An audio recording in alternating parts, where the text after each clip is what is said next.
రోజుల తరబడి ఎరువుల కోసం పడిగాపులు గాస్తున్నా తమనెవరూ పట్టించుకోవడం లేదంటూ రైతులు ఆవేదన వ్యక్తం చేశారు.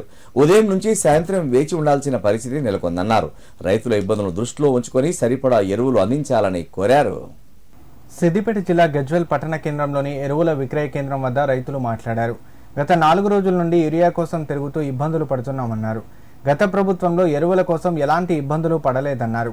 కాంగ్రెస్ ప్రభుత్వం అధికారంలోకి వచ్చాక రైతులను ఇబ్బందులకు గురిచేస్తుందన్నారు.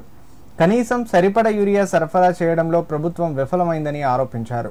సరిపడ ఎరువులను సరఫరా చేసి ఇబ్బందులను తొలగించకపోతే రైతులమంతా ఏకమై ఆందోళన కార్యక్రమాలు చేపడతామని హెచ్చరించారు.